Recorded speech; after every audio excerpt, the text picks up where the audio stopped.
ताजिर businessman जो मवेशियों का, जानवरों की खरीदो फरोख्त का काम करता था, जैसे आजकल कैटल फार्म वगैरह के जरिए काम किया जाता है, तो वो मुल्क शाम की तरफ रवाना हुआ कि मैं वहां जाकर अपने बिजनेस को करूं। वहां गया और उसने मतलब कि जो उसका बिजनेस था वो किया, और उसने अच्छे खासे जानवरों की लेन देन की और अच्छा खासा नफा लेकर, पैसे लेकर ये अपने शहर की तरफ वापस आ रहा था। उसकी जो बिजनेस की जो मूवमेंट थी उसको एक शख्स मॉनिटर कर रहा था, डाकू था वो, कि ये कहाँ जा रहा है, कहाँ से पैसे ले रहा है वगैरह वगैरह करके। तो वो उसको समझ नहीं पड़ी कि मेरा भी कोई, मुझे भी कोई फॉलो कर रहा है, मेरा कोई ताकुब कर रहा है। खैर, ये अपने शहर की तरफ जब चल रहा था तो रास्ते में एक वीराना था, जंगल टाइप का, वहां एक दरख्त के नीचे उसने थोड़ा सा आराम करने की, थक गया था, लेट गया। जैसे उसने वहां पर आराम करने के लिए जैसे वो आराम के लिए लेटा, फौरन वो डाकू वहां पहुंच गया। और अब दोनों में थोड़ी हाथापाई हुई कि वो उससे माल लूटने के चक्कर में था। डाकू ने उसको काबू कर लिया और उसके गर्दन पर खंजर रख दिया और कहा कि जो माल है वो मुझे दे दे। पहले तो उसने थोड़े हाथ पैर मारे, चिल्लाया, कोई, अब जंगल बयाबान था, कौन मदद के लिए आता। खैर, जो पैसे, माल, दौलत उसके पास था, सारा उसने डाकू के हवाले कर दिया। अब उसके पास रास्ता ही नहीं था। अब उसने कहा कि देखो, तुम्हें माल चाहिए था, जो भी माल था मेरा तुम ले चुके, अब मुझे जाने दो। अब डाकू पर उसका खून सवार था कि नहीं, अब इसको छोड़ना भी नहीं है। ये बदकिस्मती के साथ ये इनकी सोच बन जाती है, तो छोड़ेंगे तो ये बाद में हमको प्रॉब्लम करेंगे। तो ये समटाइम ऐसा ही करते हैं कि लूटते भी हैं और फिर आगे की कार्रवाइयां भी कर डालते हैं। तो उसने कहा नहीं, मैं तो तुझे कत्ल करके ही दम लूंगा। तो उसने कहा मेरे छोटे बच्चे हैं, मेरी फैमिली है, मुझे जाने दो, अब तुमने जो चाहिए तो तुम्हें ले लिया। मगर उसने उसको कत्ल करने का जहन बना लिया था। उससे फिर हाथ पैर मारे, थोड़ा चिल्लाया, मगर कहीं कोई भी वहां पर, वीराना था, जंगल तक कौन आता। अब करीब था कि इसकी गर्दन पर वो खंजर फेर कर उसे कत्ल कर देता। प्यारे साहब, अचानक उसकी नजर, क्योंकि वो लेटा हुआ था और उसके गर्दन पर खंजर था, अचानक उसकी नजर दरख्त पर की शाखों पर दो कबूतरों पर पड़ी। उसने जो आखिरी जुमले जैसे यूं कहता हुआ दुनिया से चला गया, एक कबूतरों तुम गवाह रहना, एक कबूतरों तुम गवाह रहना जो मेरे साथ हो रहा है,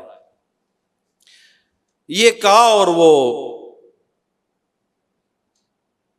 उसने उसकी गर्दन पर खंजर फेर दिया। अब डाकू डाकू था, इसने जो माल लूट के जा रहा था तो उसको बार बार हंसी आ रही थी डाकू को। किस बात पर? एक कबूतरों गवाह रहना, एक कबूतरों तुम गवाह रहना। अब ये भी को बोले, कबूतरों को बोल के चला गया ये।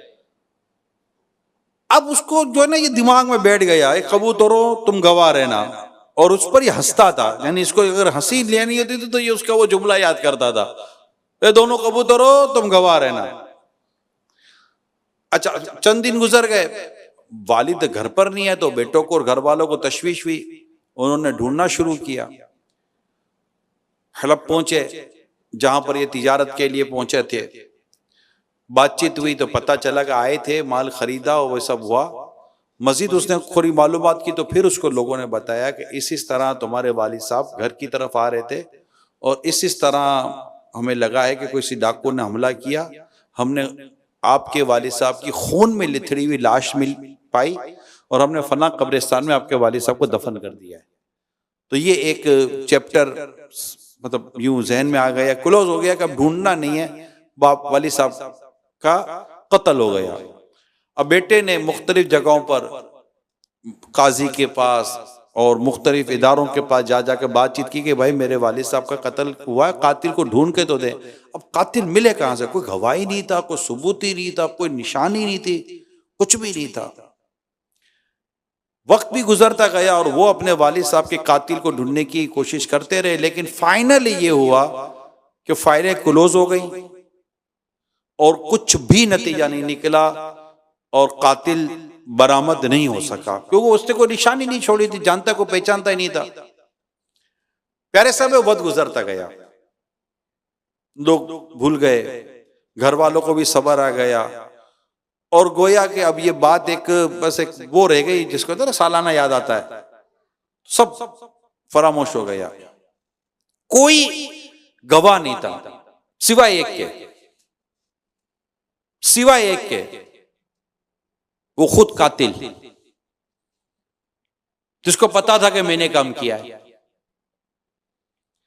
अब ये कातिल का एक अजीब मामला ये हो गया कि ये हर थोड़े उसमें जब भी कहीं कबूतरों को देखता तो उसको फौरन मकतूल याद आ जाता जिसको कत्ल किया था। कबूतरों को देखता, कबूतरों दोनों गवाह रहना, कबूतरों दोनों गवाह रहना, वो मजाक उसने बनाया हुआ था। एक दिन इसके किसी रिश्तेदार खाता पीता आदमी था, उससे दावत की, लोग जमा हुए, शहर के बहुत सारे लोग जमा हुए, उसमें ये भी आ गया था जो कातिल था। दावत में आया तो सबके सामने बर्तन रखे गए, बर्तन के ऊपर एक कवर था कि वो उसके अंदर खाना था। जैसे ही उसके सामने बर्तन जो आया, उससे जैसे वो ढक्कन उठाया तो सामने दो भुने हुए कबूतर थे। जैसे ही वो दो कबूतर को देखता जोर से हंसा ना, सब जोर से हंसा, चारों तरफ जो लोग बैठे हुए थे उनको वो ये क्या हो गया, जोर से हंसा, कहा यहां भी आ गए तुम, कबूतरों तुम गवाह रहना। थे दोनों, वो दो कबूतरों का गोश्त था, तुम दोनों गवाह रहना। अब इस पर एक कहका लगाता रहा, कुदरती तौर पर ऐसा हुआ वो सब कुछ भूल गए कि मैं बैठा कहां हूं, और एक गैबी ताकत ने उसकी जबान पर सारे का सारा कत्ल का वाकया जारी करवा दिया। अब वो हंसता था और अपना सारा वो जंगल में जिस तरह उसने ताजिर को पकड़ा, कत्ल किया और उसका माल लूटा, और उसने जैसे कहा था कि तुम कबूतरों तुम दोनों गवाह रहना, ये सारा वाकया इसने बिल्कुल मिनो आइन एज इट इज उसने हंसते हंसते हंसते बयान कर दिया। और सारे के सारे जो घर में लोग बैठे थे हक्के बक्के रह गए, ये बोल क्या रहा आदमी। तो इत्तेफाक देखे जैसे ही उसने पूरा वाकया पूरा किया उसके होश ठिकाने आ गए, ये मैंने कर क्या दिया, मैंने तो खुद ही अपना एक बाले जुर्म कर लिया। अब तो शोर मच गया कि ये तो कातिल है। बात काजी तक गई, अदालतों तक गई, इसको गिरफ्तार किया गया, जिन्होंने सुना था वो गवाह को लाया गया, फिर इससे इन्वेस्टिगेशन की गई। तो इसको अब इसके पास आपको तो कोई रास्ता ही नहीं रहा कि ये बोलेगा हाँ मैंने सारा कत्ल किया है। आखिरकार इसको फांसी की सजा दे दी गई। जो भी हाकिम थे, काजी थे और जो पुलिस का अमला था, लोग थे, सब ने गवाही दी कि हमने भी गवाही दी, हमने भी गवाही दी, हमने भी गवाही दी। अब फांसी से एक दिन पहले मुजरिम से उसकी बीवी मिलने आई। वो बोली कि क्या हो गया था, तो आज तक जिंदगी का इतना अरसा गुजार दिया, तूने कभी किसी को ये बात की नहीं, हो क्या गया?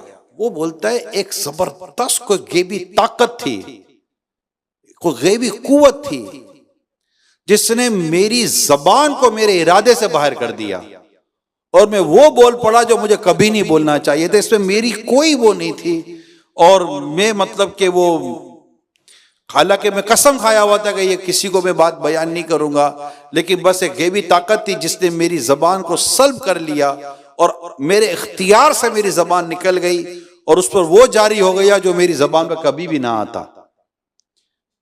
खैर आखिरकार उसको फांसी हो गई, लोग जमा थे।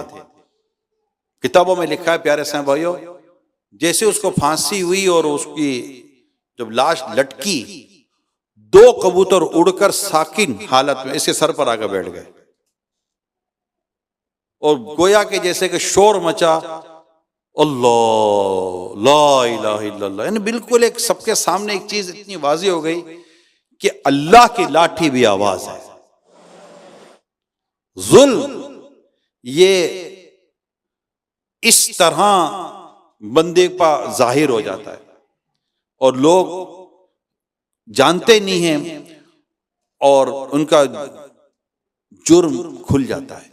कई ऐसे वाकयात मिलते हैं प्यारे इस्लामी भाइयों, आदमी चुप कर करता है, किसी को नहीं पता होता, एक को तो पता है ना, वो अल्लाह, वो अल्लाह।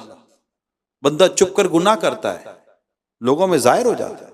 बंदा चुप कर नेकी करता है, लोगों में जाहिर हो जाता है। ये आप याद रखिएगा। बंदा लाख पर्दों में चुप कर गुनाह करे, मगर वो तो देख रहा है ना जो जाहिर करने पर कादिर है। बंदा लाख चुप चुप कर इबादत करे, वो तो लोगों में जाहिर करने पर कादिर है, जो रब है हमारा। हम चुप कर गुनाह करते हैं, चुप कर साजिशें, कई ऐसे लोग होते हैं जो साजिशें कर रहे होते हैं और उनका भांडा फूट जाता है, उफा करके भांडा फूट जाता है, चीज निकल आती है, कईयों की वीडियो जाहिर हो जाती है, कईयों की पता नहीं क्या क्या पेपर लीक हो जाता है, कोई क्या लीक हो जाता है, कोई इधर से निकल जाता है, कोई उधर से निकल जाते हैं, किसी का बयान मुंह पर आ जाता है तो किसी का साथ वाला पार्टनर वो खुट जाता है, कुछ ना कुछ हो जाता है और जुल्म आखिरकार जाहिर हो जाता है। बंदे को हर वक्त अपने रब से डरना चाहिए कि अल्लाह देख रहा है। सब मिलकर कहें, अल्लाह देख रहा है, अल्लाह देख रहा है। थोड़ा ऊंची आवाज से कहें और अल्लाह करे हमारे दिल और दिमाग में यह बात बैठ जाए, नाजरीन भी कहें अल्लाह देख रहा है, अल्लाह देख रहा है, अल्लाह देख रहा है। ये बात हमारी मतलब हमारे दिल पर, हमारे दिमाग पर, बल्कि अगर हमारी मिल्कियत में है तो हमारे